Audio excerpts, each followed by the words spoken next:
Round 3. If I look, are we okay? We're okay, ladies and gentlemen. Welcome to the third attempt at me not being Barry White. For those of you who are watching this on YouTube or listening to this on iTunes and everywhere else, I guess you missed out on some great music earlier on as I attempted to figure out why the hell my sample rate on my mic kept changing. But we figured it out. We figured it out, and now here we are, and it is still, thankfully, at least at this point in time, the 7th of July, 2017, a fine Friday indeed, and we've got a big, lovely lineup of things to talk about this evening, and it's just me and Panic today. It's just me and Tabin. It's me and now hashtag second guy, because he's been promoted in the absence of one Mr. Black, who is currently in Las Vegas. If he's still alive, bless him, maybe he'll get back in one piece. Mr. PanicSwitched, how are you doing today? You just call me PanicSwitched. I'm gonna smack you. We shared a moment in Canada, and you get to start it off with that. I'm doing all right. I'm doing all right. Oh, that's good. Humor that's earlier good. today. Not that I'm gonna touch anything right now, but I'm looking at my audio waveform and I see way quieter in an audition versus usual. But I honestly, at this point, couldn't care less. I'll turn it up and post. Let it go. Just let it go. Just let it go. Yeah. So last week you were here for 2.5-ish rainy days in Halifax, Nova Scotia. Glorious Halifax weather. Oh, it was lovely. So very lovely. And you were wined and dined. It was a good time, though. It was a good time. Such fancy establishments as Boston Pizza. And Boston Tora's. Pizza, Ray's, Tora's, and Daryl's. Yes. Only 2 of those are really passing grades in my book. Well, actually, we did Kempster's as well, which... Kempster's was good, too. Kempster's, except for that old lady that felt that it was her entire restaurant, despite the fact that the restaurant had only minutes before been screaming loud the entire, like, lunch rush, because we were stuffed in the corner of the restaurant, too. We weren't even, like... We were literally the corner of the corner. Yeah, we were stuffed into a corner, and she was like, excuse me, could you just stop being so loud and obnoxious? Because we just had to move down, like, 3 more seats because you guys were interrupting our lunch. And these were 2 people that looked like they got messed up during Woodstock.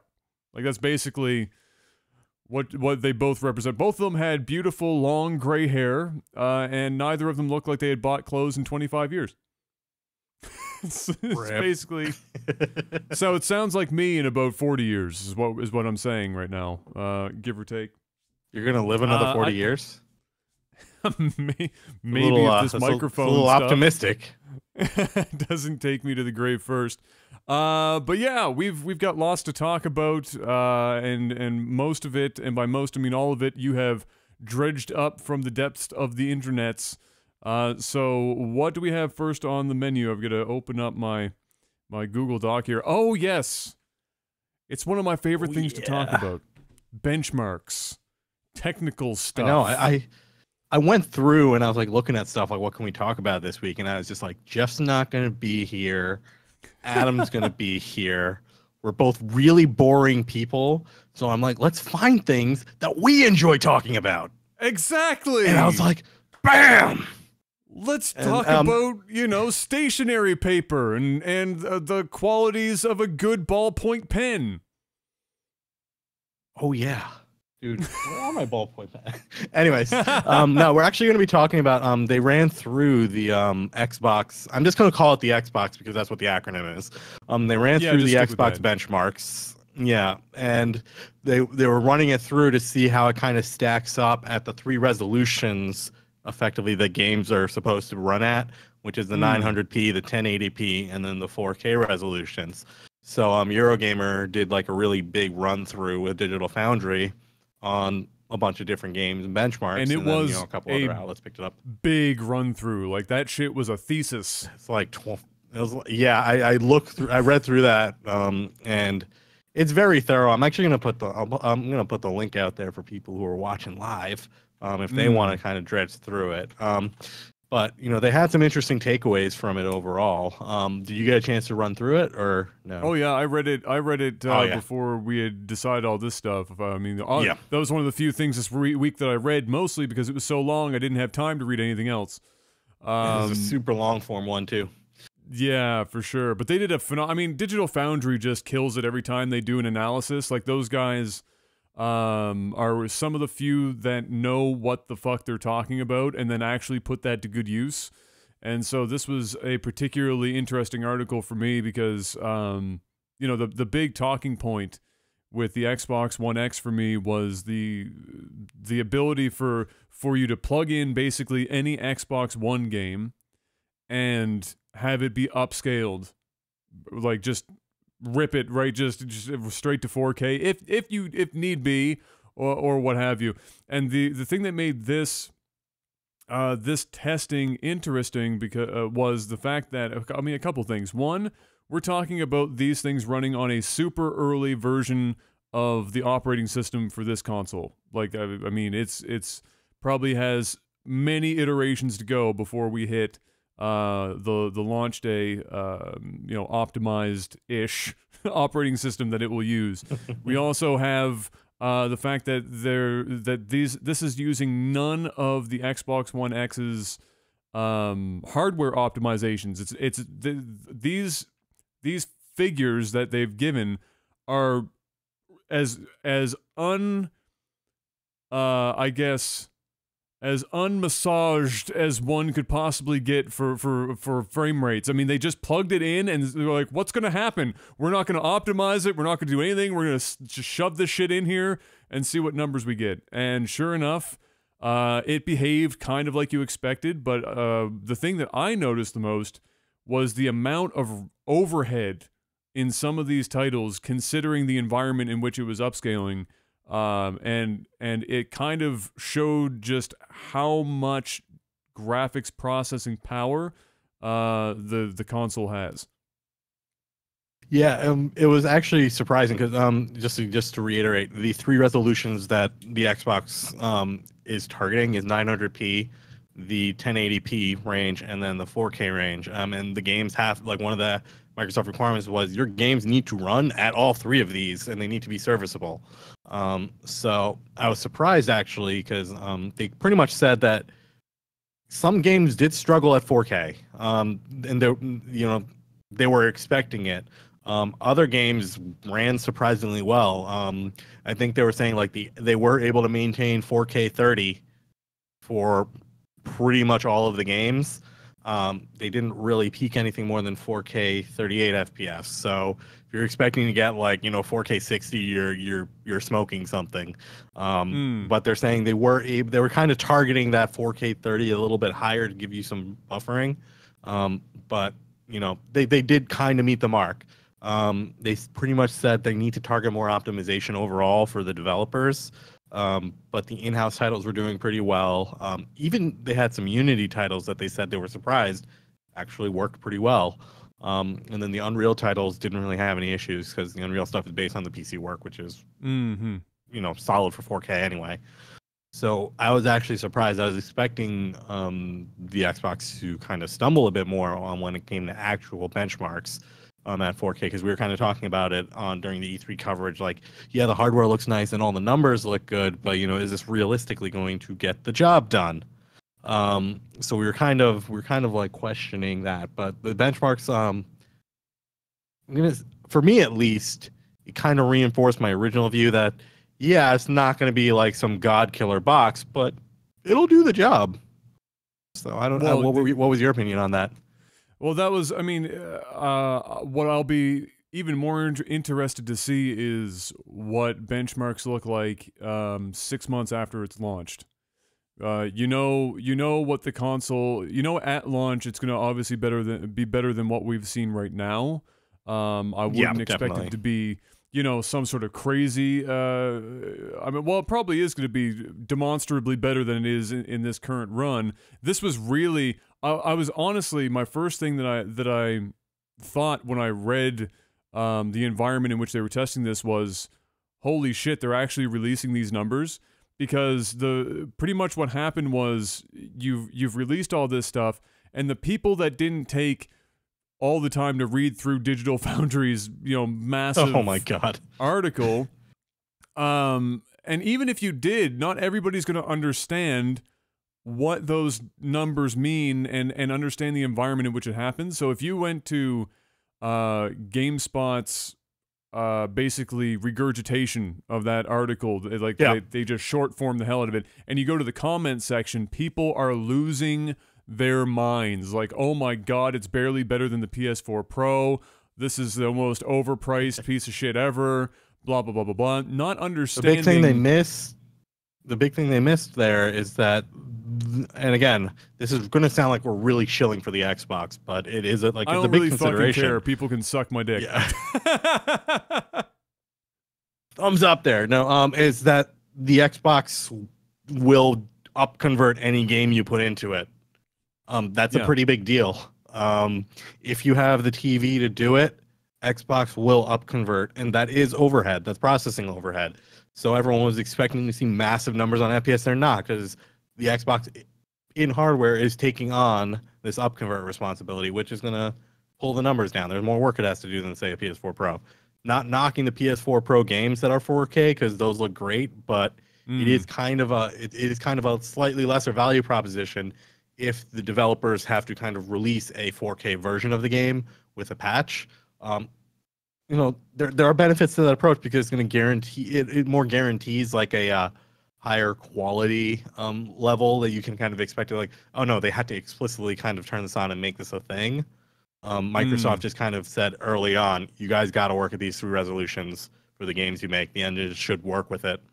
So, they took 2 different approaches. I kind of favor the Microsoft one, because it's, for lack of a better word, more idiot-proof. You just put the game in and you play. Yeah. You don't have to deal with any updates. So, yeah, it's kind of a benefit in my book. Yeah, no, again, it all comes down to how it comes out. I'm very happy. I'm very happy with what we saw there. I mean, the stuff that you expect to perform well, it performed well. I don't know what the Turn 10 guys do, but they're on a whole different plane of existence from other people when it comes to doing 4K games. I just don't get it. I mean, it's a driving game, and so draw distances in many cases are obviously not as far as you would get in say an open world title.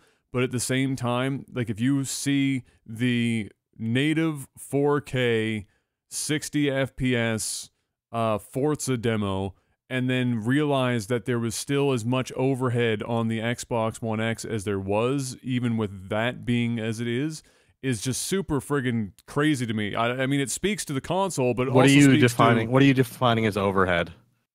Is how like overhead available or overhead used? Yeah, no, overhead available. So like what's left over. So it's got. You would expect that for a console, even in a racing game environment like Forza, where there's a lot of calculations going on for physics and all this other shit. So it might not have draw distance, but it's certainly taxing the console in other ways.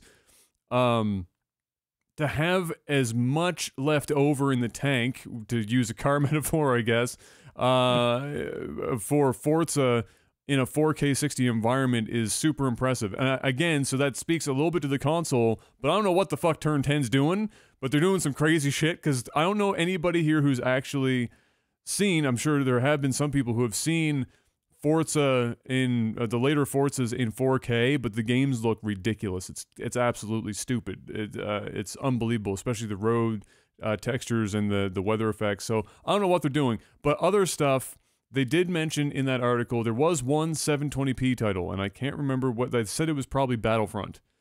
Was their guess? Yeah, I'm not sure. Yeah, so the way Digital Foundry did it was, they didn't give the exact titles of the games. They just said, no, it's title A, it's the genre, the engine, and if it's in-house or not. So, you can kind of tell from which is which. So they made some pretty good guesses, and I would be... Yeah, I mean, it's there's only so many games that run in that engine at 720p, because Battlefront basically said it has to run 60 FPS, so they gave it 720p, right? So that one obviously was the one that struggled, because if you're blowing 720p up and you're upscaling it to 4K, you're effectively increasing the resolution by a factor of 9. 8x increase? Oh, It's 9. It's 9 times. So the fact that with no optimization and just plugging it in, the fact that it even hit the frames that it did, it was impressive to me. But obviously, it was cause for concern for many a folk when they saw that. But I don't think there's anything that they need to be concerned with. I think that the benchmarks that we saw all look great. I can't wait to see what comes next for benchmarks when they're even more optimized. And like I said, the big thing for me is 6 months after launch, when it's been out in the wild and it's been obviously more thoroughly tested by a huge market of people with totally different setups and different resolution TVs and all this other nonsense.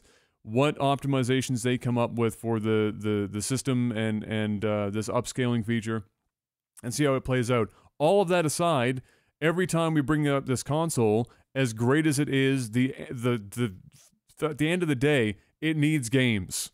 And so, oh yeah, as awesome as all of this is, and this is I guess the only counter. Oops, you're not totally riding Microsoft's, dick for this whole time. Is as good as it could be hardware wise. It still needs games to sell the system, which we haven't seen a huge number of yet. E3, kind of helped them along a bit, but we need to get some more.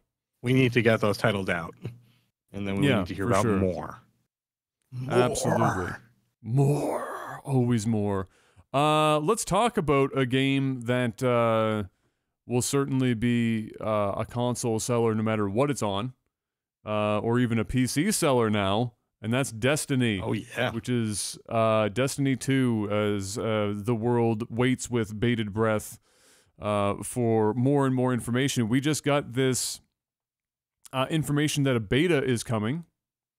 They actually just announced it like late yesterday, early today, so it's surprising. I'm surprised they're coming out with it this quickly.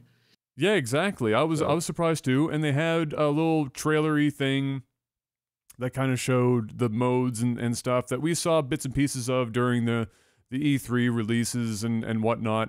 But at the same time, this has been a very weird thing to watch for me from a distance, as somebody who's played maybe 30 hours of Destiny in total.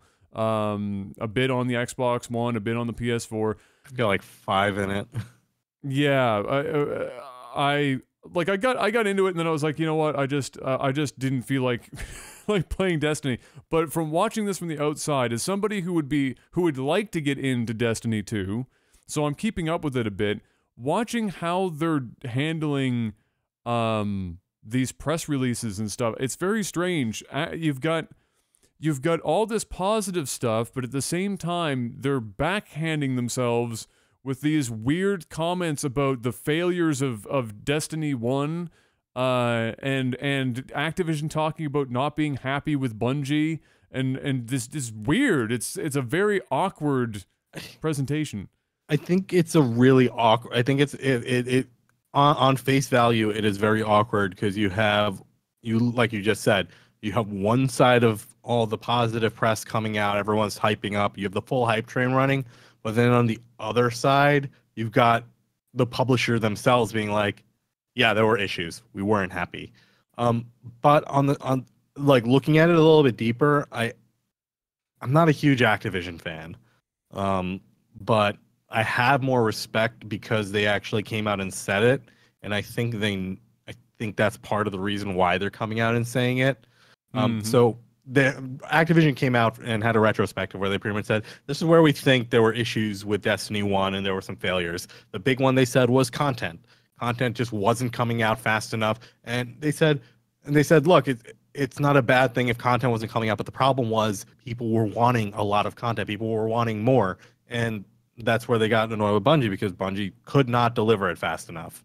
Bungie kind of knew what they had on their hands, but they could not deliver content. Like, we only got a handful of expansion, but we were kind of promised this huge storied environment with a lot of stuff. The content we got was pretty good, but that actually turned a lot of people off to it because you'd have to wait so long in between. Every single time in the middle you'd have to wait, you'd lose a bunch of people. And then when a new one came out, yeah, you'd get a spike, but it wouldn't last as long. Because people were like, all right, whatever, I'm done with it. So Activision kind of, fell on their strengths and said, yeah, mistakes were made. But then they kind of turned around and said, this is kind of how we're addressing it in Destiny 2. And Bungie didn't quite address it when they've been doing all the hype stuff. So Activision kind of coming out and saying it's good. The big thing is Bungie alone is not responsible for Destiny anymore. Bungie's the primary lead studio, but now Activision, kind of like they did with the other games, they have a couple other studios in the wings ready, pretty much saying that we can rotate through these studios to produce more Destiny content. So their plan is pretty much Bungie's gonna, Bungie has a lot more people at their disposal to kind of run and gun with different content streams. So hopefully they can keep a steady flow of content coming out as opposed to once every year or something. So, if they hit with that, I think they're going to do much better overall with Destiny 2. And with Bungie kind of showing off a lot of the new stuff, it's interesting. So I'm not sure what your take is over there. Well, I mean, when they brought up the whole fact that they weren't happy with Bungie's inability to release this I mean, I think anyone when they I don't understand how it even got to that point to begin with. I don't understand how when they sat down and we started first hearing about Destiny way back in the day, now it seems like it's been forever ago, when they started talking about it and they were throwing around all these numbers like a decade of support and $500 million budget, which even if you evened it out over the 10 years, is $50 million a year, is a ton of money for any game. That's... who sat down and honestly thought that Bungie by themselves were going to be able to crank that out? Money doesn't mean anything to a certain point. You can only go so fast as a singular studio with the people that you have on hand. And so I don't know why they ever thought that was going to be the case. But regardless, here we are. And this, I guess, kind of emulates some of what other major publishers are starting to do now. They're starting to pool everything. They've bought up smaller developers and stuff, and now they're pulling in to make their biggest games. They're pulling in a bit from the specialists in each of those, individual houses to come together to make this one product. EA has been doing that a lot. Like, EA is another developer and publisher that's done a lot of stupid shit in the past. But their last year or two, and they've been showing it, their last year or two, they've really started to do the whole vertical integration and horizontal integration with all of their studios. They're all kind of unifying behind Frostbite. They're all putting a lot of effort into Frostbite. People are putting less effort into their own engines, and it's starting to show. Like, the Frostbite engine can do some ridiculous things. Even though Andromeda had, when it came out, there were some story and pacing and other quality issues in the game. The engine was great. You couldn't even tell that it was Frostbite, but it was a fully fledged Mass Effect game. At the same time, you see Battlefront coming out, and again, you have a fully fledged Battlefront game that plays really well on Frostbite.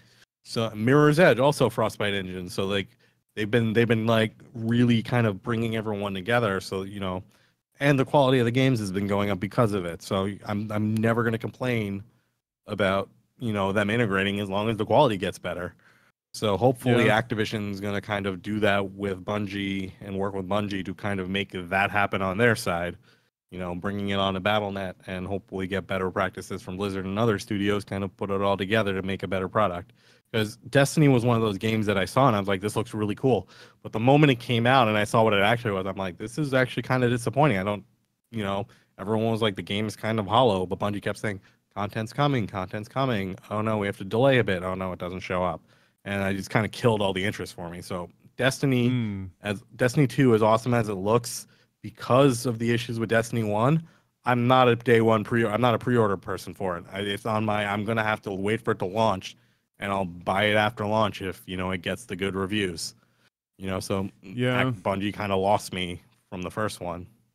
Yeah, I'm on board with that too. I was a day one guy with the first Destiny, and all the same thing. I don't need to echo everything you just said because I agree with basically everything you said. It was kind of sloppy, and it obviously held a large number of people, and thankfully it did. Otherwise, that train would have come to a screeching halt real quick. So that was I guess a bit of a boon for them. But yeah, I agree. We'll wait and see what happens. I prefer this approach now for these massive games because I think in some of these cases they have become too big for a single house to deal with. So this will be very kind of interesting to see how all of them come together to make that work. I agree with EA as well.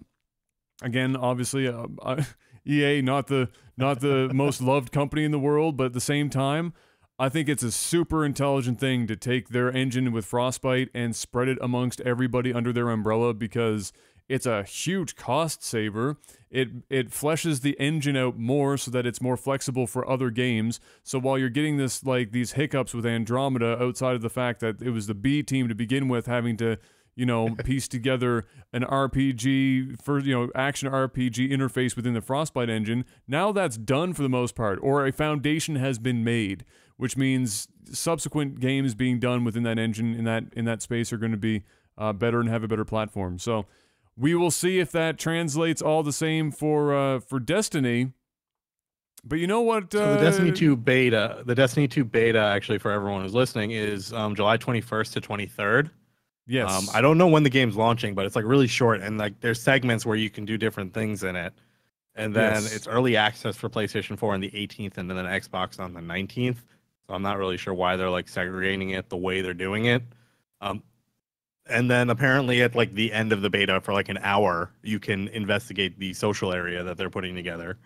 So they're I don't let really you know how much around.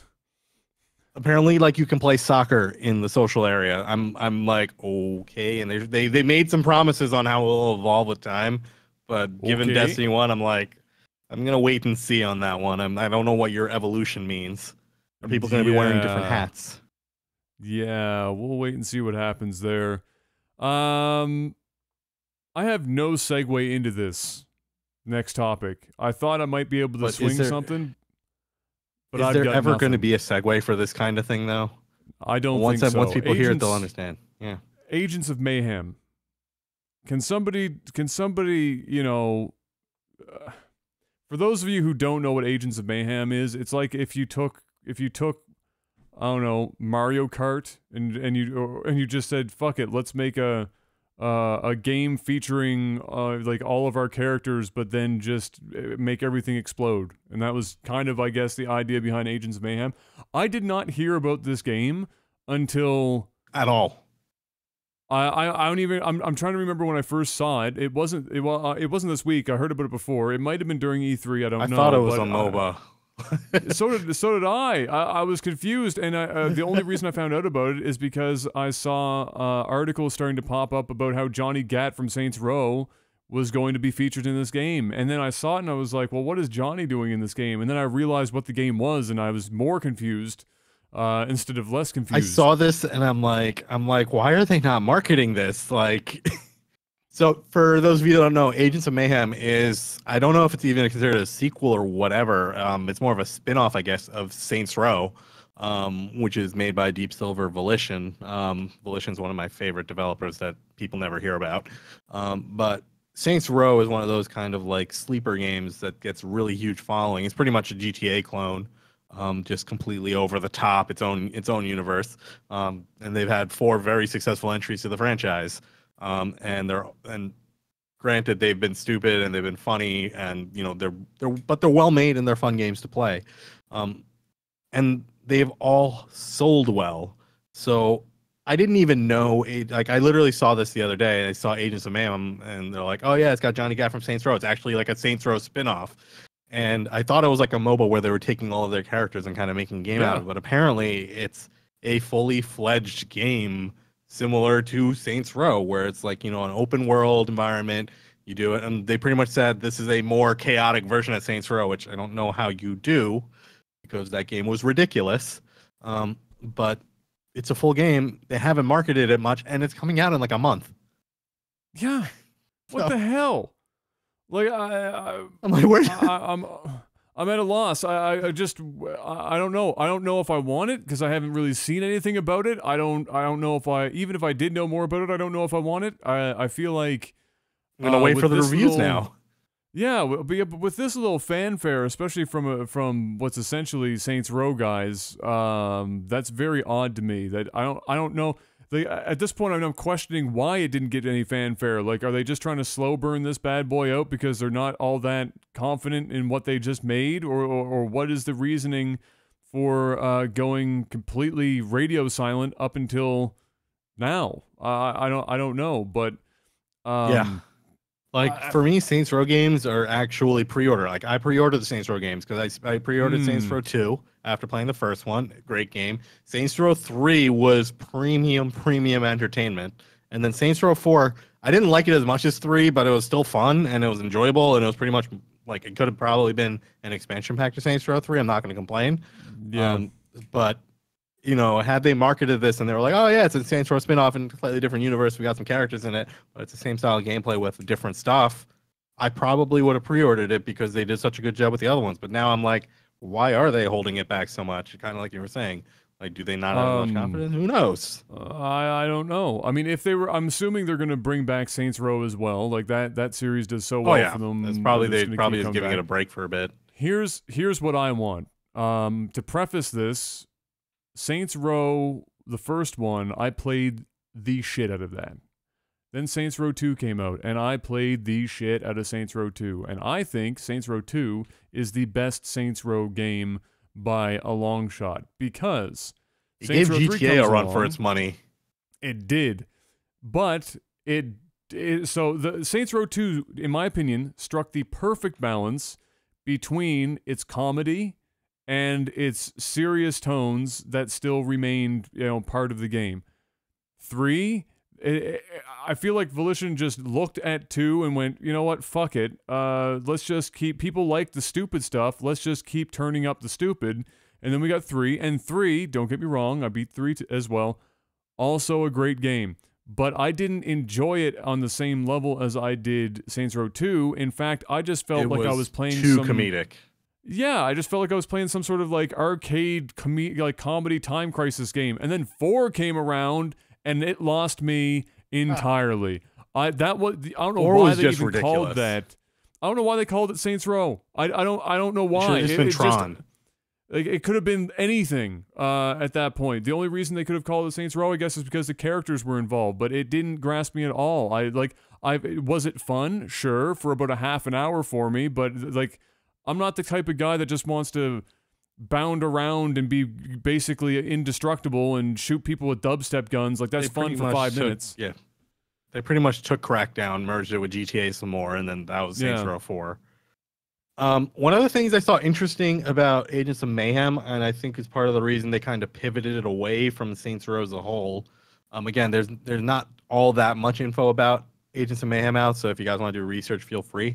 But it looks like it's more squad oriented. Like, you can play with it. It might be a little bit more co-op oriented, because it said you can play with a team of up to 3 or so agents. So it sounds like it might be like a 4-person co-op-y type Saints Row, which I think could be super interesting, because co-op in Saints Row 3 was fun, and it was always kind of like, I wish we could have another person or two in here. As long as you're doing mission type stuff. And GTA kind of proved that, a small squad, whatever, for like the heists and stuff was top-notch gameplay. So I'm curious to see what they do with it. My hope is that they take this Agents of Mayhem thing and put all the extreme stupid into that, and then bring Saints Row 2 back for the new Saints Row, tone.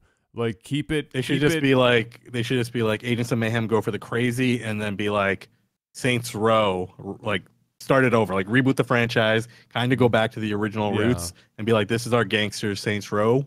Then we've got our Agents of Mayhem, and then we can share the engine between the two, so you get all the cool stuff. But I still want the funny, because I felt like this is what happened for me when I played Saints Row 2. It was, we went from San Andreas to GTA 4. San Andreas was the last game, in my opinion, that in the Grand Theft Auto franchise that held a good balance of the comedy and the serious, and then it's just like Grand Theft Auto got way too serious. The gameplay, Nico. Yeah, exactly. The gameplay, to a degree, especially multiplayer for GTA 5, certainly held some of the more comedic stuff. But the stuff that was happening within the game, I just felt like wasn't there You didn't care. as it wasn't represented as well as it was in the previous games. So when Saints Row 2 came along, it honest to God, it filled the void for me of Grand Theft Auto. It wasn't as serious, and it was a little bit more on the comedy side, but the balance for me was better, and so I had a great appreciation for it. So I hope that I don't want super serious Saints Row and then all crazy mayhem. I want crazy mayhem. And I just want like the balance back in the mainline Saints Row games. That's all I'm looking You pretty much want them to be like, you want them to rebaseline a Saints Row 2 and then kind of Saints Row 3 and then move it more towards 2. Yeah, exactly. For the main franchise, somewhere in between those two. Somewhere in that ballpark, and I'd be happier. I do not want more of Saints Row 4. Fuck that shit. God no. That is Agents of Mayhem. You can keep that. I want to go back to normal ass, Saints Row, please and thank you.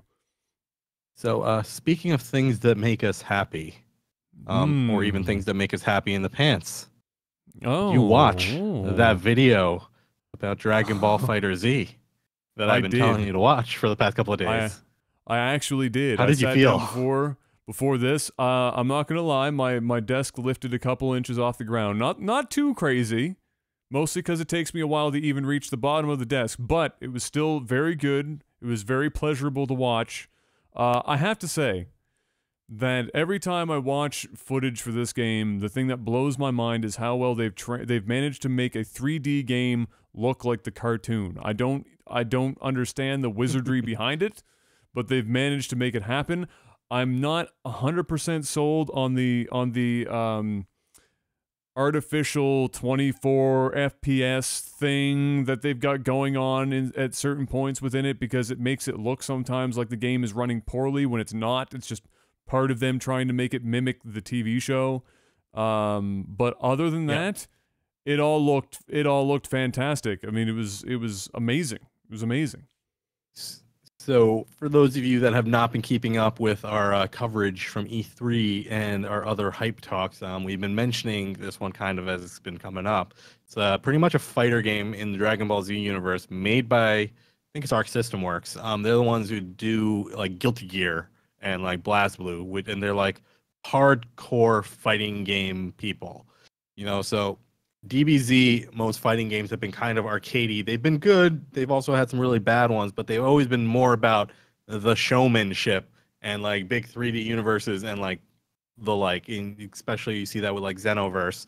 And they've been good and competent games, but they're not like high quality technical fighting games. Arc System Works is an expert in making high quality fighting games. You get all the mechanics that you get in all those other games, like frame counter or whatever, frame skip, and all the crazy stuff with the counter combos and all the crazy things you can do. Cancels and guard cancels, guard breaks, all those crazy things. And they're making a DBZ game. And we only saw tidbits of it during E3, but they released an 8-minute long gameplay video, like showing like a full fight end to end, showing various aspects of the game and how the fighting system works. And as Adam mentioned, desks were lifting up slightly because we were very, very much enjoying what we saw. So what did you think of the the whole tag team mechanic and the whole you have a team of people and you switch in and switch out with the whole tag out thing? I thought that I have mixed bags on it because it's like the whole Marvel thing. I don't know how I felt about it. I think, well, I mean, this is how so FighterZ, when I first heard who was making the game, my first thought was, holy shit, this is going to be amazing on paper, like communism, but then in practice, 5 people are going to ever be good enough at this game to play it and enjoy it, because they don't make accessible fighting games. They make these StarCraft Brood War of fighting games, right? They make you work and work hard, and when it all comes together, it's some of the most glorious shit you will ever witness when you watch 2 people who are good at Guilty Gear or BlazBlue Like, that shit is unbelievable. And so when I heard that, I was like, okay, great, amazing. Not for me, but I can't wait to watch it. Then when they started talking about it and talking about how they were doing the fighting system and how it was more of a combo thing and how most of the controls revolved around quarter circles and it wasn't going to be some sort of it's not like really half circle, 4 buttons, triggers, quarter circle, back.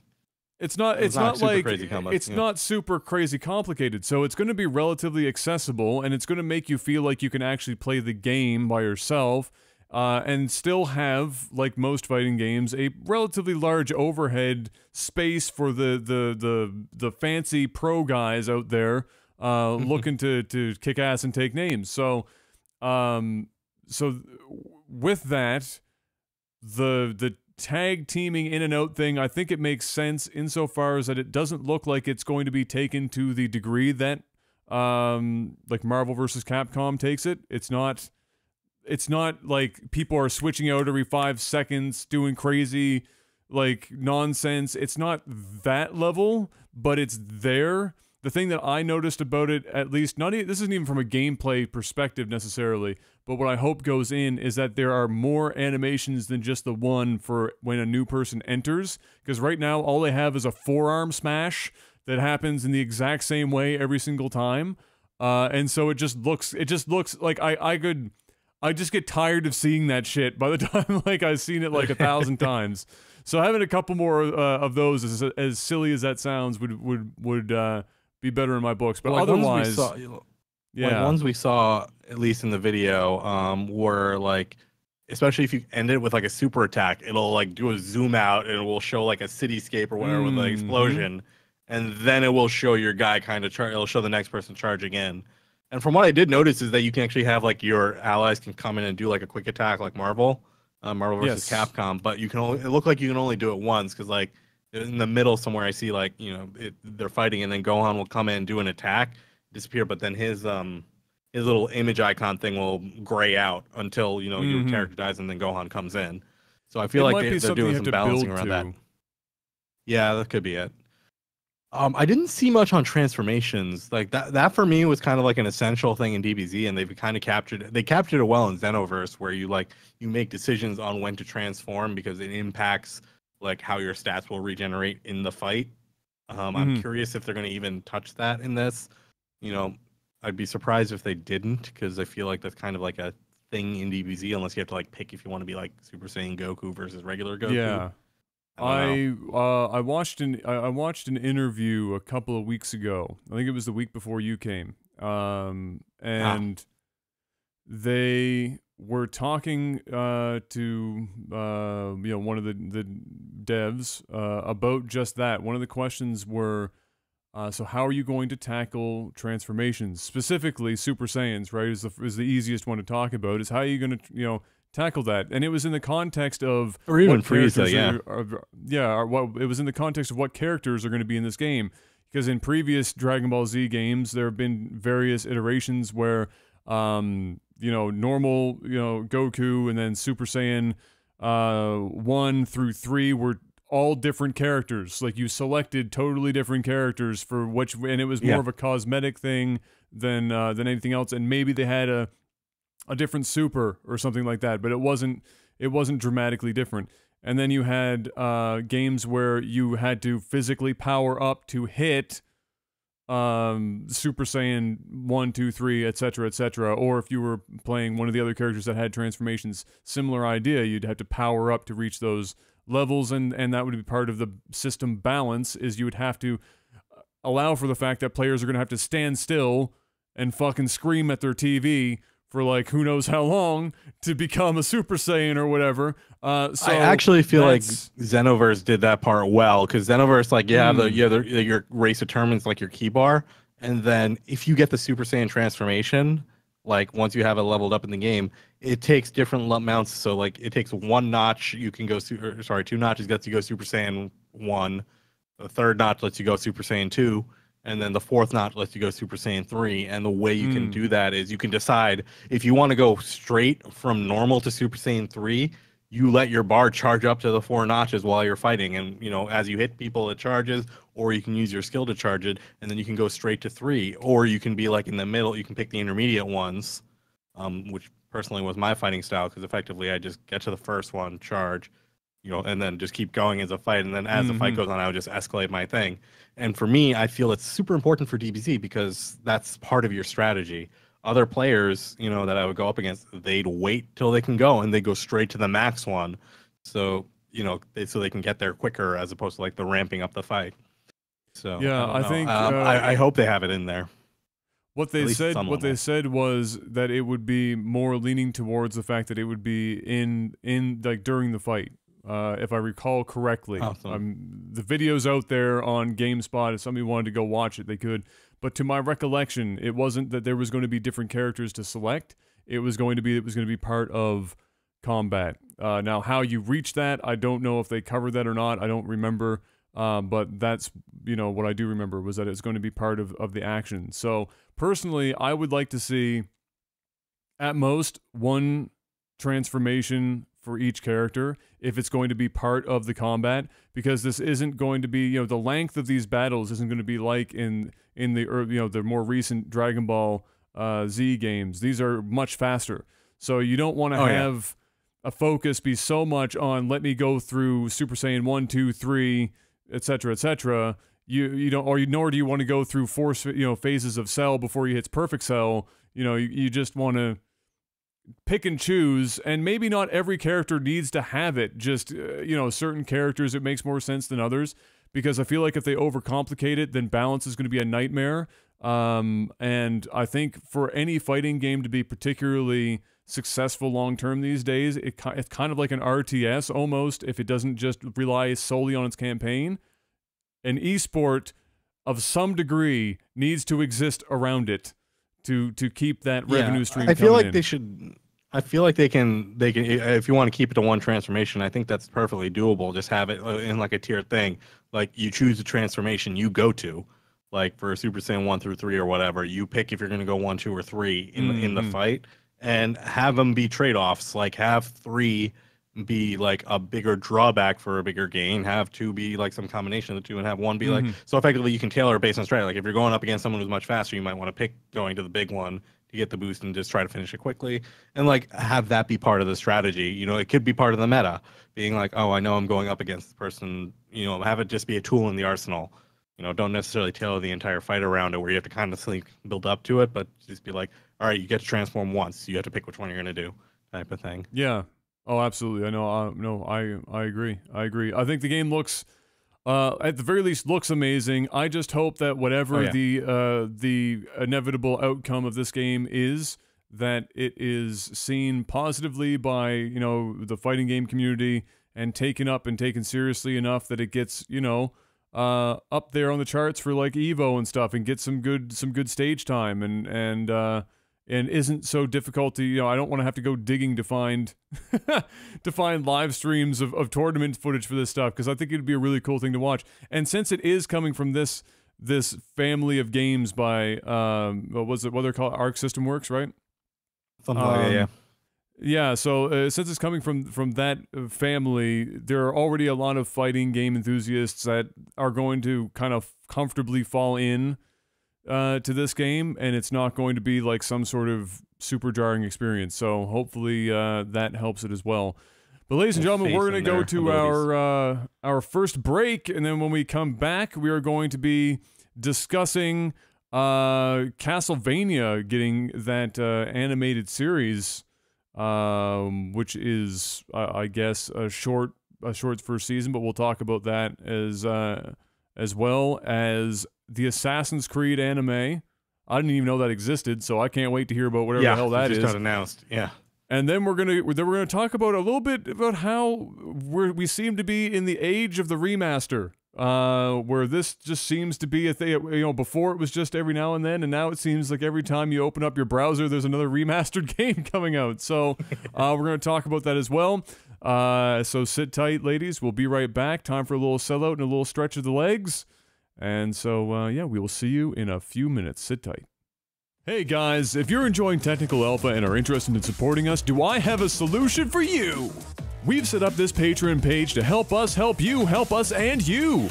We've got a list of options that would make a used car salesman cry that provide you with a range of goodies for your support. Head on over to patreon.com/technicalalpha to see what's up for grabs.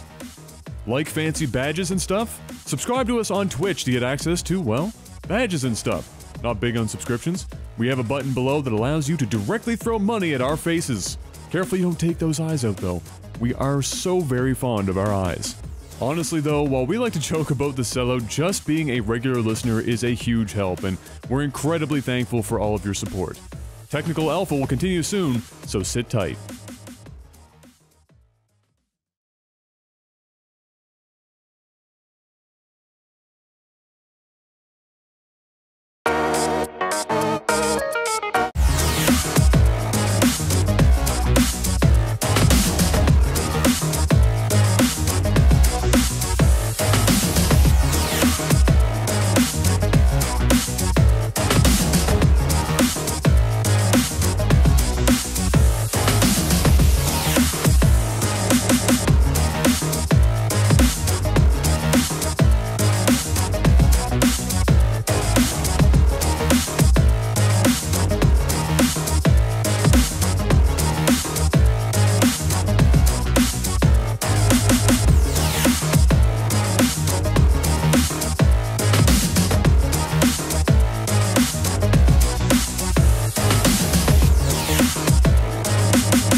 Welcome back, ladies and gentlemen, from that sellout break.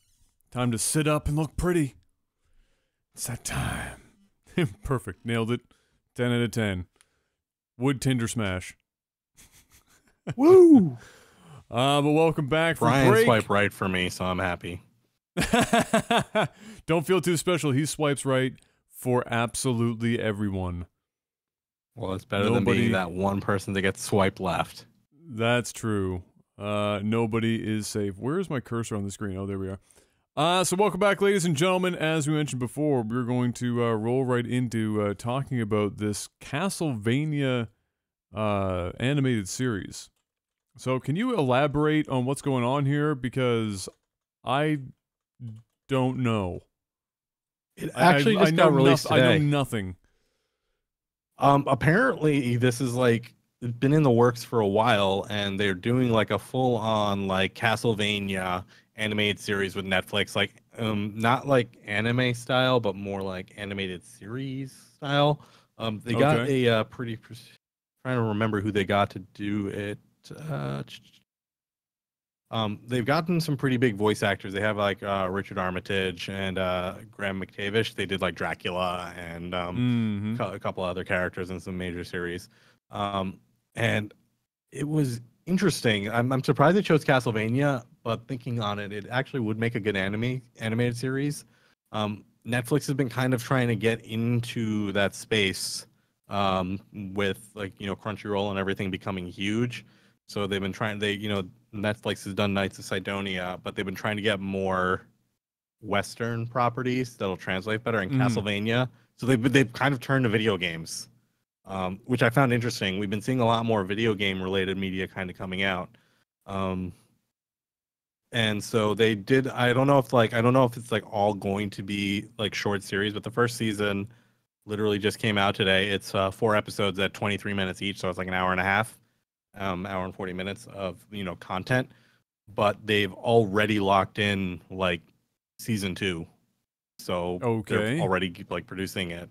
So I don't know if they were like doing like the first season just to kind of like pilot it in, but then why did they do season 2? I'm probably gonna watch it. I'm gonna watch it over the course of this week, and I'll probably have more to say about it next week. I just thought it was interesting because Netflix, we talked about before, they are doing like a Witcher series now. Right. They've pulled out Castlevania. They pulled out a second season, and then our next topic is another series that's getting brought into the media space, and it kind of already has been. Were you familiar with the Castlevania series in general, or not really? Well, I mean, it'd be almost impossible not to be about Castlevania. I only played them a handful of times growing up. Metroidvania, I guess, type games, or like Castlevania and Metroid type games were never my favorite genre, so I didn't dump a whole bunch of time into them. But obviously, I mean, it's Castlevania, and I guess if there was, it's Dracula, for God's sake. So it's not like there's a Dark huge stretch medieval to be fantasy. made.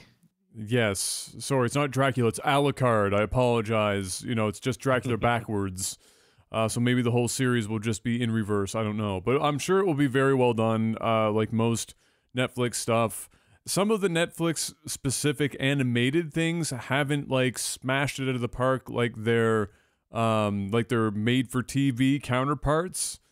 And when I say that, I mean like live action stuff. I don't know why I said made for TV, but you know what I mean. So it hasn't been as successful.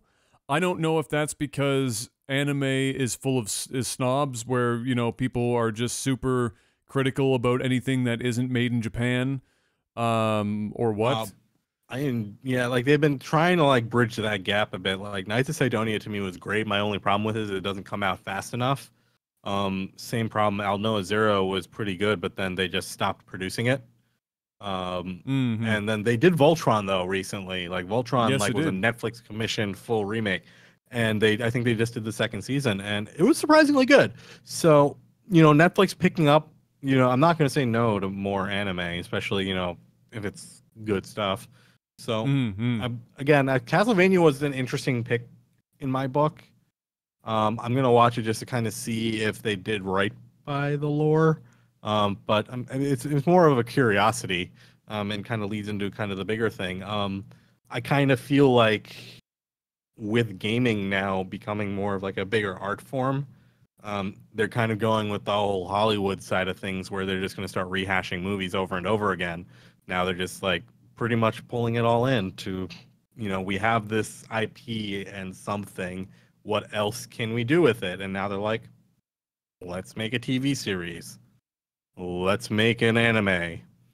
How can we cash in more on all these characters? How can we get more engagement? I'm curious, like, what your thoughts on how you feel about that whole mechanism, because, like, for me personally, I'm kind of interested in it because, if you have a good franchise like that, it's a good way to drive engagement. But on the other side of it, I'm kind of like, you're not making original content as much anymore. Then I'm okay. I mean, I'm neither here nor there on it in general. If it's good, I don't care what form it comes in and how much it's put in front of me. The deciding factor for me if I like it is if it's good. That's it. If the only reason why people might get upset with them going back to the well too many times in certain intellectual properties is, generally speaking, the more they go back to the well, the shittier it gets. You just keep getting closer and closer to the muddy water, and then all of a sudden it's just and there you have it. It's just all of a sudden you just got a plate full of shit. Exactly. So that's how I view it. So now, do video games by and large strike me as something that would work particularly well in an animated fashion? As silly as it sounds, I feel like the majority of them just don't. I don't think they do. I think there are some that you could make it happen. I think Castlevania works because they're and this is going to sound really stupid, and I'm sure I'm going to have a bunch of people tell me that this is a dumb thing to say, but the newer the game and the better the graphics, the less likely I imagine an animated series will actually work well unless the art styles are identical. Because what tends to happen oftentimes pulls you out of it. It pulls you out of it. If like, say what Square Enix did with Final Fantasy 15, which was basically make every form of media possible about Final Fantasy 15, short of a silent film starring Charlie Chaplin. They had their feature-length film in 3D render, and then they had the anime that they did for it as well. And the thing about that was it was obviously all controlled by them, and so all of it was cohesive. Everything worked. But if you look at other projects that might not have done as well, Halo had a whole bunch of animated stuff that was done for it. And it did okay. I don't think it was like some sort of groundbreaking shit, but I think some of it was because there was a bit of a disconnect in the tone and the visual style of it all. Now, with that being said, that's why I think Castlevania works, because the vast majority of games that people associate Castlevania with are in 16-bit, or 8-bit. Because most people don't like to talk about Castlevania once we left that era, because they kind of went tits up as soon as they transferred into the 3D space. Although I shouldn't say that, because obviously we got some handheld stuff that was, pretty good. But I think people know what I mean when I say that. So I think some of it depends on that. But for me personally, if it's good, I'm gonna fucking watch it. If it's bad, I don't really care. I'm not gonna watch it. If it's mediocre, I'm just as unlikely to watch it as if it's bad. I don't have a lot of time to watch stuff, so unless it's really good, I don't tend to spend my time on it. As far as what I feel about this whole mechanism for turning games into other media, outside of the fact that it can be done a bit wonky because of the difference in tone and style, I think it's fine. I think some games suit it really well because there's such an extensive lore that is technically in the games but don't ever get to be properly explored. So any one of those that are lore dense or character dense, that obviously can't be completely fleshed out in a game or in that length of time, that makes sense for a series. So I think it's fine. I like that Netflix is doing it, if only because it's safer for them. Like, Netflix does a lot of original content. Animation is not something that you just on a whim go and make like a new original idea and just fucking give her, especially when you're somebody like Netflix. So I think it makes good sense for them, certainly for the North American market. And I think that as long as they don't go overboard with it and start pumping this shit out left, right, and center, that it at least gives an opportunity for some quality to come through. So the interesting part, actually, and this will also lead for a good segue. The guy doing the Castlevania series is Adi Shankar. He did the he's known for specifically The Gray with our favorite Liam Neeson's, as well as the 2012 2012 remake of Dread. He was the producer on that. And he also did another movie 2013 called Lone Survivor. Those three were pretty well received. So he got brought in by Netflix to do the Castlevania rebuild. And then going back into our next segue, where you go back to the well way too many times for a particular franchise. Assassin's Creed is getting an anime series. Hey! Produced by this guy also. Hey! So this one I'm a little less, convinced. I'm a little less excited for. Not necessarily because I'm having some sort of Assassin's Creed fatigue. I haven't played since 2 because I stopped caring. Black Flag was the last one I played. Yeah, hasn't Assassin's Creed had like graphic-y novel type stuff at some point? They've had a couple of graphic novels. They also have had actual long-form novels, but certain games have had it too. Mass Effect's had like a really big novel series behind it. The lead writer actually wrote a bunch of novels for the series to supplement it. Halo, the same thing. People don't realize it. Halo's got a ton of books behind it. Oh yeah, it does. Some of those books some of them are actually pretty good. Yeah, absolutely. So like so some of those franchises actually have books and whole series that crop up around them. So Assassin's Creed, not as large as some of the others, but they've had some books come out. They actually announced for Origins. They're working with a couple of authors to have a couple of books come out. But that's kind of Ubisoft again, is going back to the well, but this time they're doing the whole spread thing. Ubisoft is actually involved in the anime also. So I'm curious now because I don't know if Netflix is. I think Netflix is also picking this one up. They didn't quite say if they're. I'm checking right now to see if Netflix is actually on board with this. I just know Ubisoft is part of it. I would be surprised if it. Yeah, he's pretty much. It sounds like this is going to be on Netflix as well.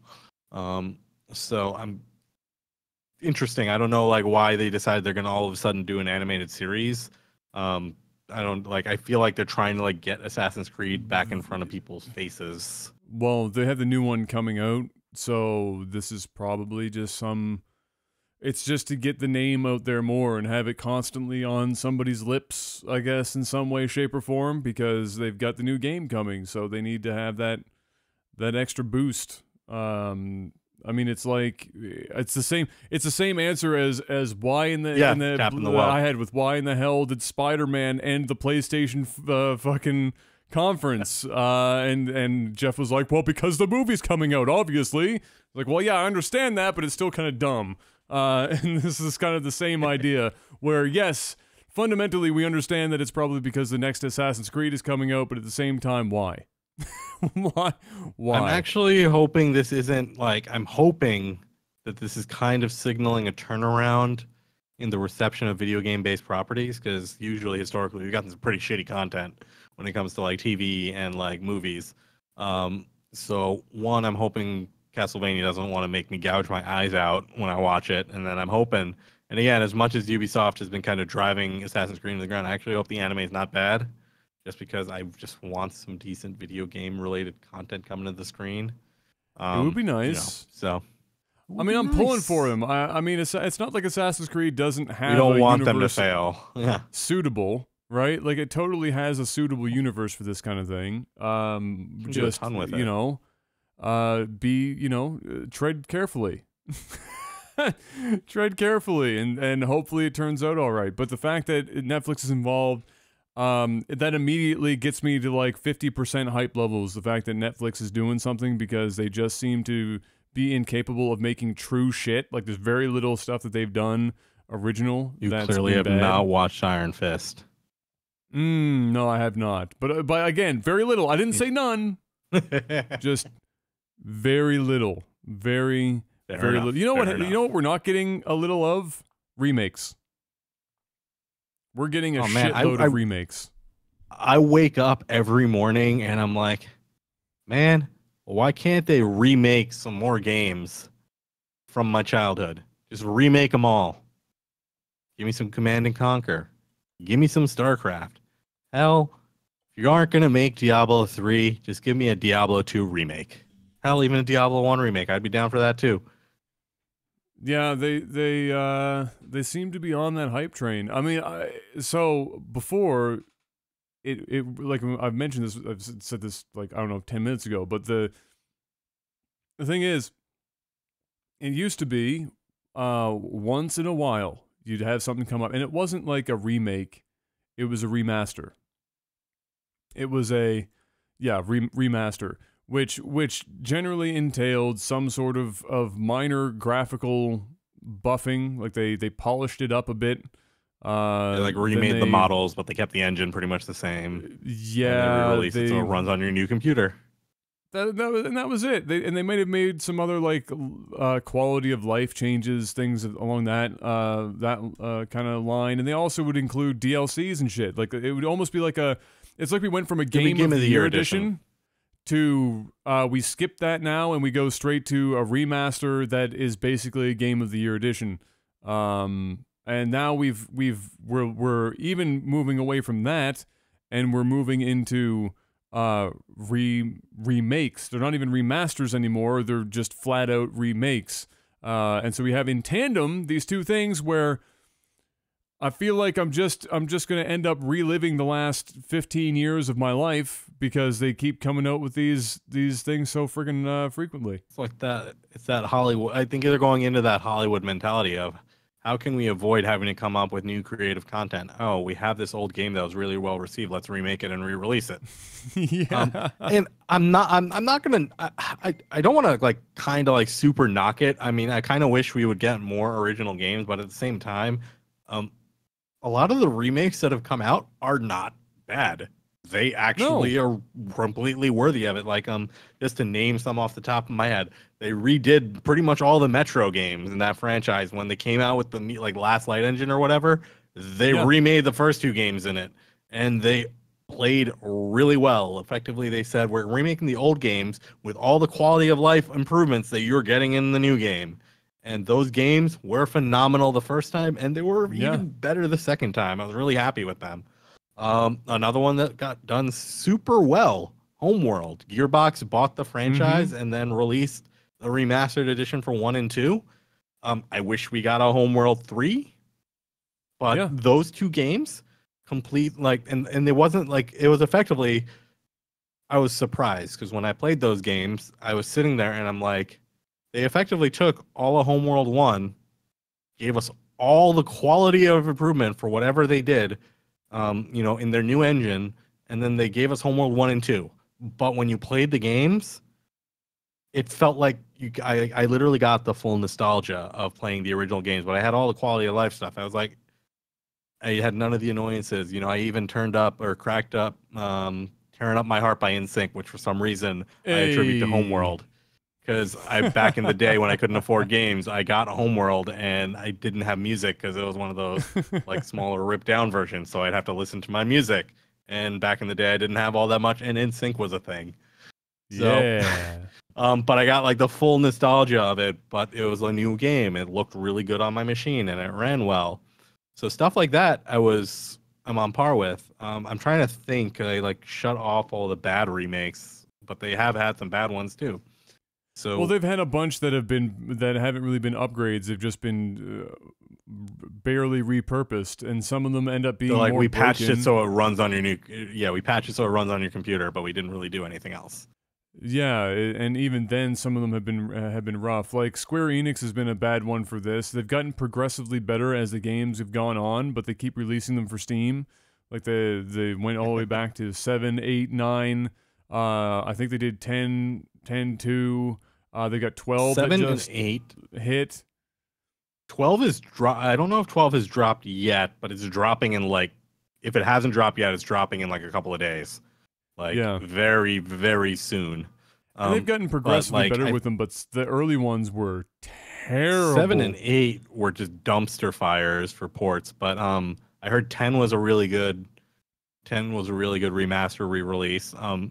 Even the 13 and 13.2, they ran really well on the PC. You could do mods and stuff to make them look even better. They ran really well on the computer, you know, full controller support and everything.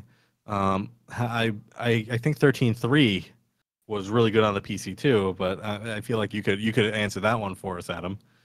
You know, and your love of 13.3. It might have ran well on the computer, but that was one of the only upsides that game had. If not the only, well, no, there's two upsides to 13.3 on the PC. It ran well and it ended. Those are the two shining moments. Did you know that I pre-ordered Lightning Returns and I didn't when I went to sell my Xbox, I was getting all my games and I realized that it was still sealed in its plastic wrap in the bottom of my drawer. That was the best decision you've ever made in your entire gaming career, because Final Fantasy 13.3 is categorically, I don't want to go on a huge rant about it, but how anyone could enjoy that game is beyond me. There were no redeeming qualities. You could pick the game apart and it would be endless. It was crazy. Just nothing made sense. The UI got shittier. They managed to completely break the combat system that worked perfectly fine in 13, and then they kind of messed with 13.2, and then they just derailed completely in 13.3. All that game ended up being was like, how much do you also want to see, you know, Lightning dressed up in a million costumes like the guy who originally, you know, created her to probably make some sort of weird body pillow and sleep with her. I feel like they have the guy like you have to make all the character costumes and everything for this game.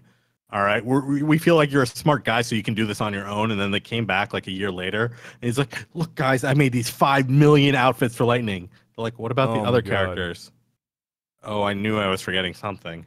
This is my theory of 13.3. Okay, the people that were creating or having to work on the 13 franchise had gotten so sick of doing the 13 franchise that they decided to make the shittiest possible game they could while still pulling the wool over the eyes of the publisher so that they would never have to make another 13 ever again.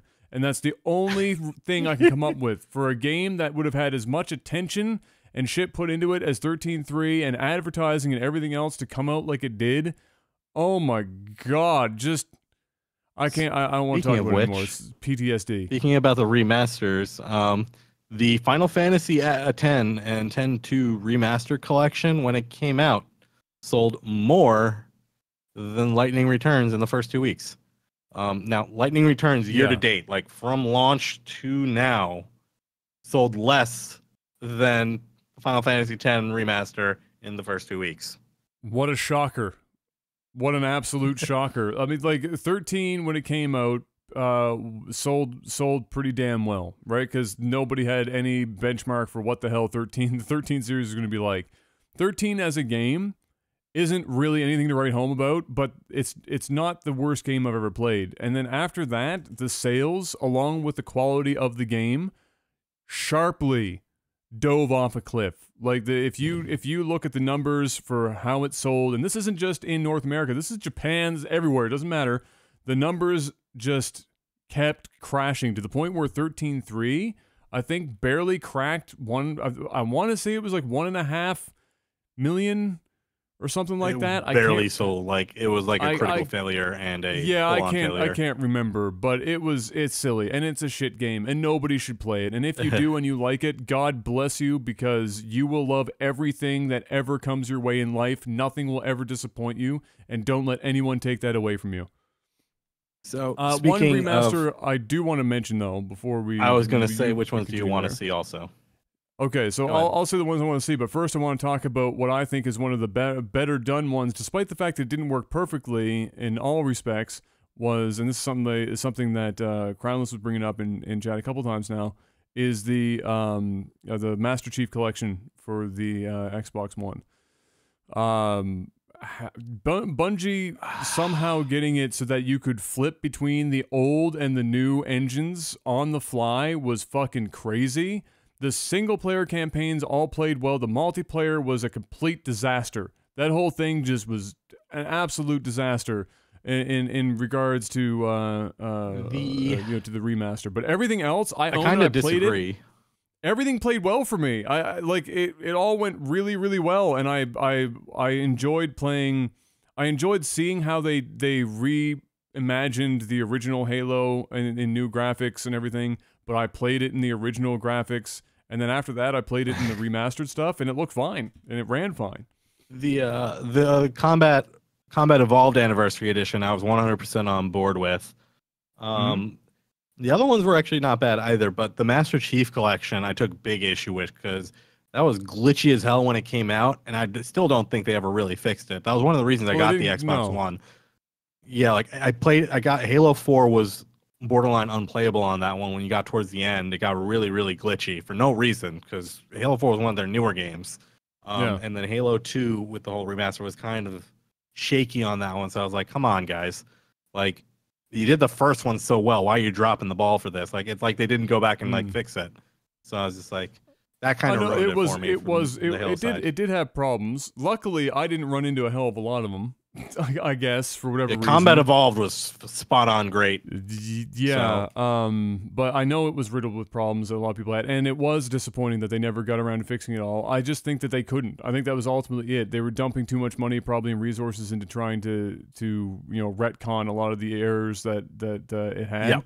But I had to. I have to give them props for thinking about putting out a game that's a single collection of all those games with remastered stuff that you could flip back and forth between, and that's just nuts. It was that crazy. Nobody else, and probably for good reason, has even thought about going that route.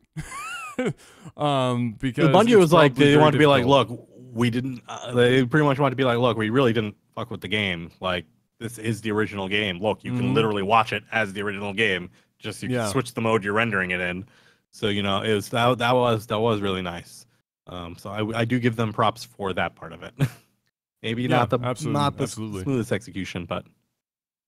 So that being said, we also had a couple other releases, including we have the StarCraft one coming up, which we kind of beat that one in the ground last time, so we don't need to talk about it.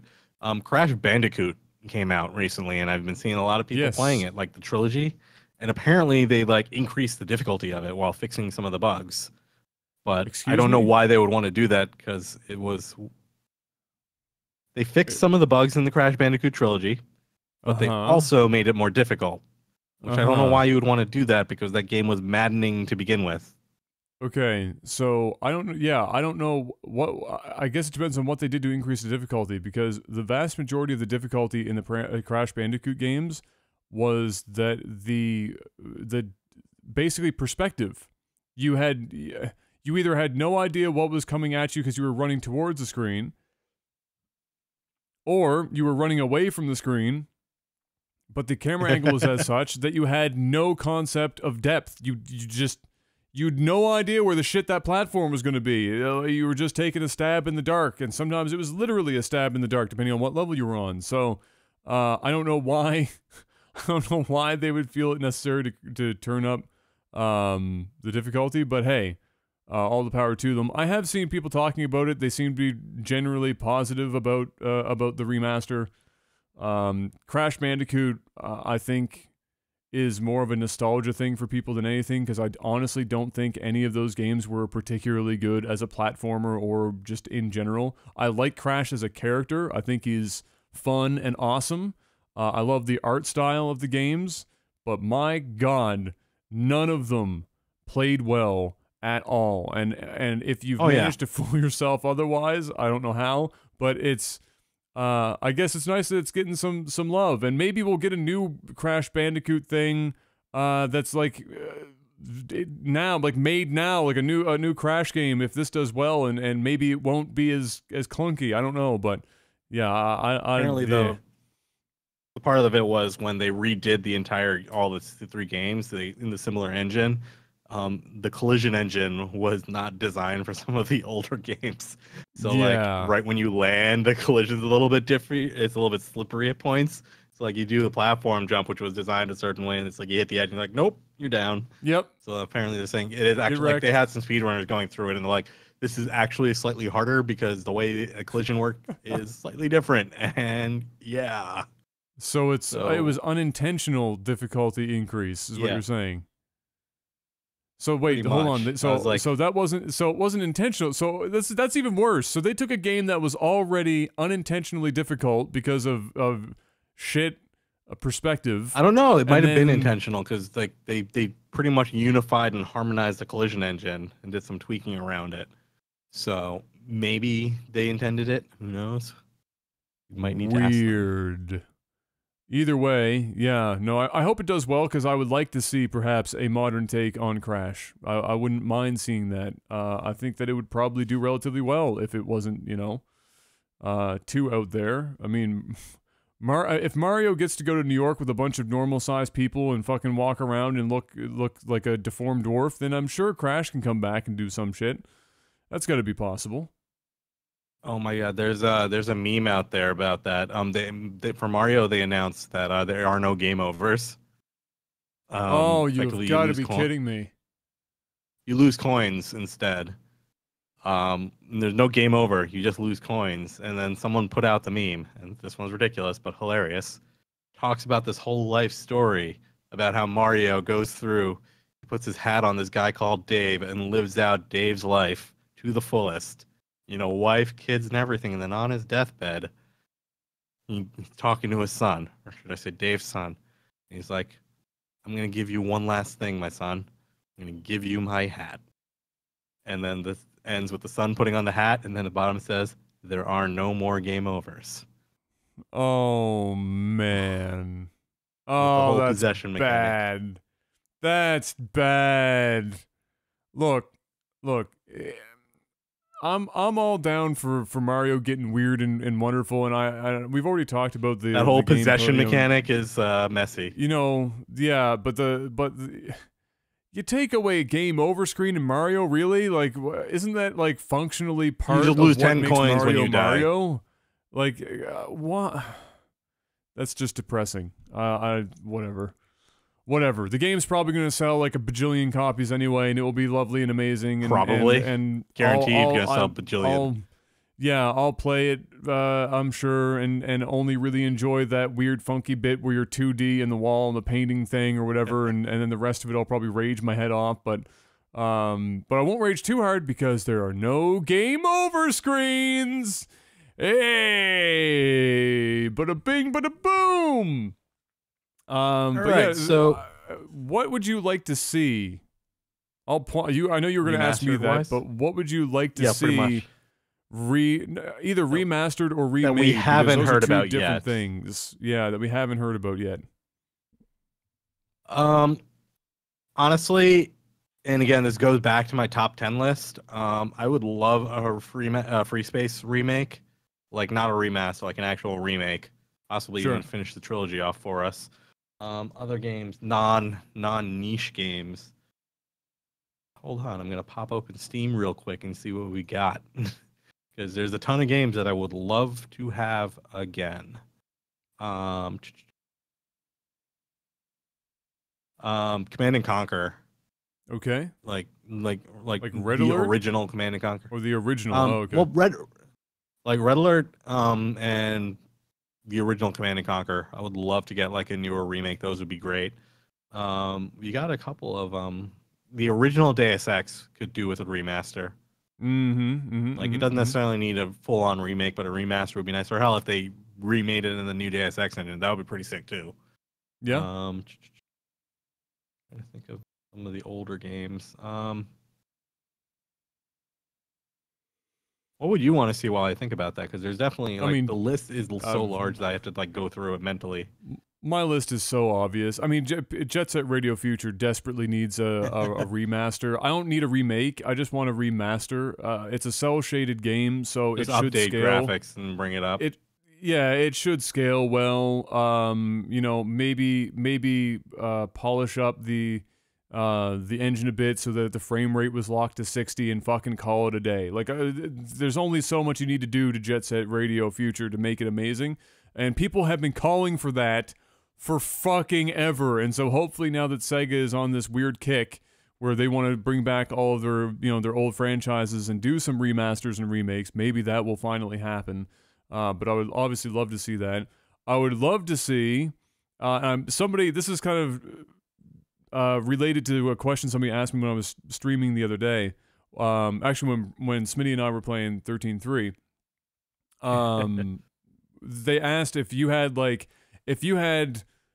you know, not infinite money, but if you had the budget to sit down and make any singular game, you know, what would you like to do? And my answer to that was, I would love to completely remake Riven for VR, and have have it, you know, yeah,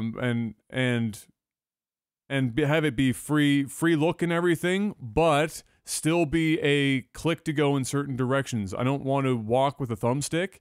I want to go to a cell and then be able to use VR to look around to do the observing in the cell and then move on to the next cell. Because fundamentally when I played Abduction, even though you had the choice of playing point and click, when I chose to play, you know, free roam, and it strengthened my belief that the puzzle adventure genre loses a bit of something when you place it in that, because it puts way more strain on the developer to put these super obvious clues, because when you're just wandering around, you don't take in information nearly as well as when you're observing something in a static environment, and it just, I feel like the puzzle quality kind of goes down because of it. So that's what I would do with that money, which means that's what I would love to see somebody else do who already has the money. I've got my list. You ready? Okay, what do you got? The entire LucasArts old school game back catalog. You know, the Jedi Knight games, Jedi Academy, Dark Forces, X-Wing TIE Fighter. All those games are worthy of remakes. They were all very true, very, very good games. Very true. Knights of the Old Republic. Both of those games need to be, you know, they could do well. In the, you know, again, that's enough Star Wars there. Neverwinter Nights in the old BioWare games. Those could, you know, Neverwinter Nights, I loved the expansions, and, you know, Neverwinter Nights 2. Those were some of my favorite games. I'm getting those in like a high quality running on, you know, 1440p or whatever would be fantastic. Have you seen the Hyperion project? I have not. It is a dude rebuilding and remaking the entirety of Knights of the Old Republic in Unreal Engine 4. Ooh. Yeah, like that's stuff I want to see. Some of those games had amazing stories. So like those are ones that like they don't need to revamp the story. They just effectively need to just, you know, if they can come up with tool set and rebuild in a new engine, those games would be great. I love those tactical turn-based games, and you don't necessarily need crazy amounts of performance. It's more of like you know, the engine doesn't need to be super complicated. It's just a lot of asset rebuild, you know. So those kind of things I would love to see. You know, going beyond that some more, you know, there's some of the older games. It's pretty much those older games like that BioWare came out with, all the Baldur's Gate, Icewind Dales. You know, those. We're seeing new games like Pillars of Eternity and Ties of Numenera, which are great, but I kind of want to, I would love to relive those older, like, classic RPGs. Somebody said this in chat, I'd love to see Legend of Dragoon done again. That's a really good one, too. Yeah. Get that with, like, full orchestration, like, new soundtrack and stuff. Yeah. Primo game. Man, what else, though? I'm sure there's... I want them to remake Max Payne 1 and 2 in the Max Payne 3 engine. Okay. I would love to see that, because I think Max Payne 1 and 2 were infinitely better than Max Payne 3, so that's... Oh, yeah. They would be better games. That is definitely something that I would be down for seeing. I would love to see a oh my goodness, you could almost do this forever. I would love to see a re-envisioned Gunstar Heroes. Ooh. I want to know what that looks like one. in 2017. I would love to know what the fuck that looks like. New Gunstar Heroes. Yeah. Maybe. Oh man. I think I wouldn't mind a remake of MechWarrior 2 31st Century Combat. Oh my god, I completely. A whole new MechWarrior series would just be phenomenal. Oh my god, can you imagine? Like, I mean, we have MechWarrior Online, but if they had like full campaign of the original games with like the full build. I don't like to talk about MechWarrior Online because I don't actually think it was very good at all. But I like the combat in it, but if they made like a full-on, like faster-paced version of that with like the original style, which I actually think they are working on, but that would be baller. Like I'm not as much into MechWarrior 2, but MechWarrior 4 Mercenaries was my jam. The SWAT games. I don't care which one, but the older SWAT strategy games, those were fun. Like, it was more of a tactical strategy. Yes, absolutely. Those were I'll fun toss too. one So out getting that in the same vein. I'll toss this one out. My favorite Rainbow Six game, Black Arrow for the original Xbox, was my favorite. Oh, that was the Rainbow Xbox Six version. game. I was a Rogue Spear guy. I was, I think, 3. I would be down for that because whatever Siege is something I don't want any part of. So I wouldn't mind going back to that. I would actually say for the viewers or listeners, if you have any interesting things that you want to see remade, you can throw those in the comments because I'm actually curious where our viewership stands on that too. I know we've seen some in chat, but for the ether of the further viewers, yeah, absolutely. There was one or two. Oh, actually, that reminds me. There's another one coming out. The older style. There's an older game called Evil Genius, which was like Theme Hospital, where you're frankly trying to be like an evil, like, you know, one of like Bond villain-esque type people. They're coming out with a sequel to that. So that's coming out soon. So I was like pretty excited when they saw that they announced that because like I always love those like little. They don't make them as much anymore, but the management games, not like SimCity, but you had like the Bullfrog catalog, like Theme Hospital, Theme Park. That's one I want to see remade. Theme Hospital. That I think is on GOG. It's one of those fun games where you kind of have to like build a hospital, get metrics, and like kind of run a simulation on it. You know, Evil Genius is very similar to that. But those are definitely fun games.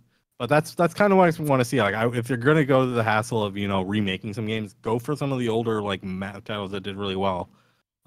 They're like I know Age of Empires is coming out with a new one soon, like the HD remaster.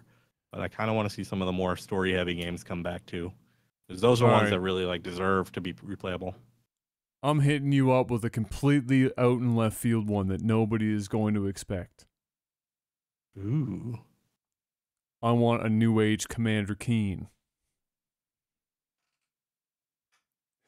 I remember playing that when I was a wee lad. How would that translate to now though? Still kid gets his little. I don't know. I feel like Commander Keen is a Nintendo Switch title. I can definitely see Commander Keen coming back as one of those indie titles. Like we see all those indie platformers. There's no reason why someone can't go and be like, "Yo, can we get the Commander Keen IP and make a whole new game?" Hell, Jazz Jackrabbit. You're gonna go that far back. Okay. All right. Okay. But wait. What if we got a New Age Cool Spot? How is this a 7-up hype game? But it was hype as fuck, dude. Have you played Cool Spot? I would play the shit out of Cool Spot. But he's not even part of this. Is he still part of this logo? I don't even know if he's part of the logo anymore. Does it matter anymore? If he's not, that just makes it relevance? easier for them to do it. Yeah, they don't need to pay for the licensing fees anymore. If that's the case, they just make a Cool Spot big sequel. Red dot. Oh my god, man! What else? What other random shit? It's like the endless. It's the endless like dive of games that you can do. Like we talked about it. I mean, Diablo 1 like would be a solid remaster option. I know they're talking about doing Diablo 2, but like as cool as Diablo 2 is, Diablo 1 holds that place market. It's like the compact 15 level dungeon where you can kind of like segment out how the game plays out. You got your three class. I feel like they can do it. Like they don't need to go too ham with it, but they can bring the nostalgia back real quick, and it'll be like a good experience. Ooh, somebody just mentioned something very, very good. What if they did, oh, what was it? No One Lives Forever. That is a game that needs to be remade. No One Lives Forever is a sick pickup on that list. My understanding was that franchise is lost in like IP limbo right now, kind of like Free Space is. Like the developer, Probably. I don't know. It's conjecture. I just think it just like they got screwed in that. Yeah, whole thing. probably. I'm literally looking through GOG right now. Good old games. Have all the old games.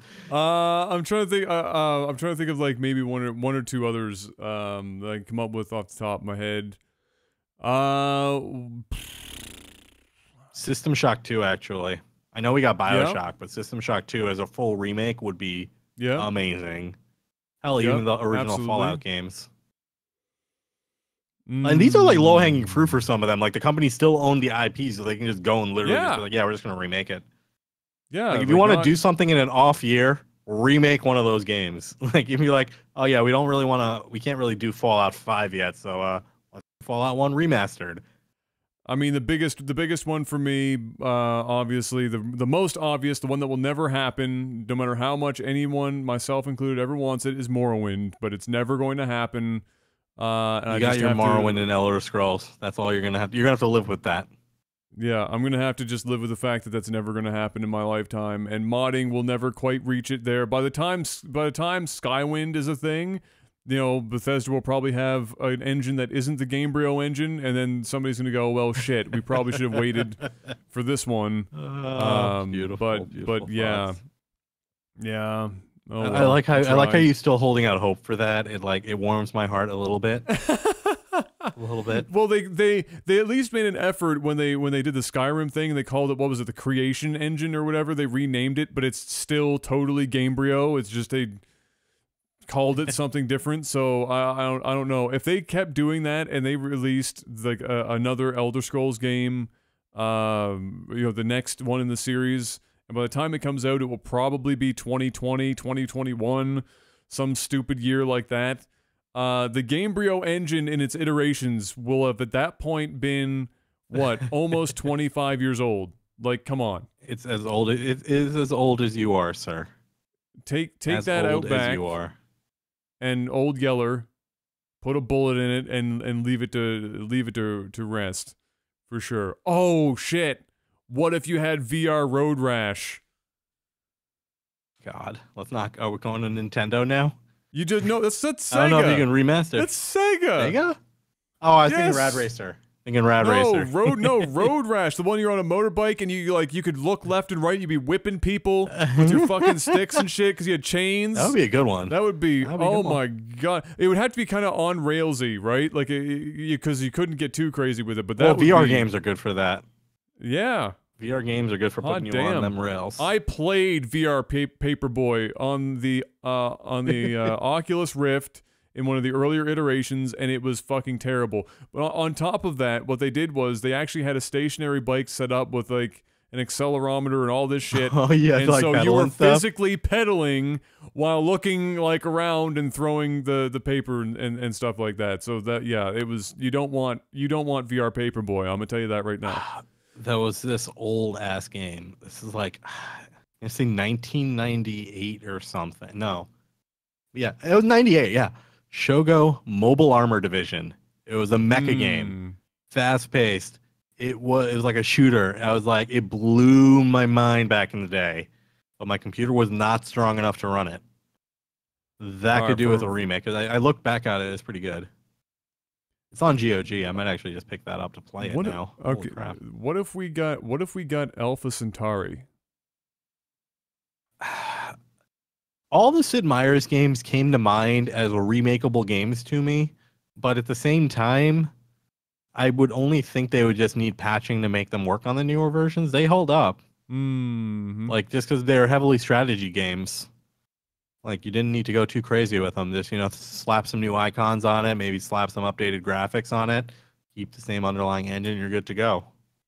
All right, one more each, and then we'll end that. Each. Giant Citizen Kabuto. I'm sorry, what? What? The game was called Giants Citizen Kabuto. It was the most random game, but it was one of the first games that had 3-player multiplayer with asymmetric factions. One was Kabuto was a giant beast, and then there was like the Mecharin or whatever, which were like run and gun type of guys, and then you had these like mermaid species things that use like magic and shit, and you'd have to. After the podcast, just go look up Giant Citizen Kabuto, and you'll understand. It's hard to describe. I will definitely. It was also hilarious. I will absolutely look it up. I'm gonna be a dick. I'm gonna give you a twofer on this one. I want a redo on the Dreamcast version of Crazy Taxi, and I want Warcraft 3 Frozen Throne. So I need, or just Warcraft 3 in general. Warcraft 3 remake would be solid. It's probably going to happen. It's just a matter of when, because Blizzard refuses to actually make Warcraft 4. So we're probably going to get a remaster of Warcraft 3. And I greatly look forward to the day when we get it, for sure. Ladies and gentlemen, we have come to the end of the first half of this week's Technical Alpha. We are going to roll out here. For those of you watching on Twitch, we have another section coming up for you right away. For those of you watching on YouTube, you've got to wait a couple of days for the next video. And for those listening on iTunes and everywhere else in the RSS feed, you too. Couple more days, you'll get the second half of this bad boy. If you do ever want to watch us live, be sure to head over to twitch.tv/technicalalpha, where you'll be able to follow us, and we go live basically every single Friday. We aim for 9 o'clock Atlantic, 8 p.m. Eastern, but normally something explodes and we're like, I don't know, 15 minutes over, but we will eventually someday not have to have that happen. Hey, buddy, did we meet our time goal of an hour and a half for the first half of the show today? We totally were very did. close. It happened. It is basically within a very small window, so I'm very impressed. We did it, friends, and we'll have to see if we can make that happen in the second half too, because anything can happen. 5-star rating for meeting our time. Support. Yes, we have been getting a couple more. We haven't cracked 90 yet. If we can get 90 reviews. I don't mean 90 more, but if we get to 90 after this podcast, I'll be very, very happy. I think we're at 87 right now, and we do appreciate the reviews on iTunes. Thank you very much for listening out there at home and on YouTube. For watching, we'll be right back. For those on Twitch, sit tight, and this will continue. But until then, peace.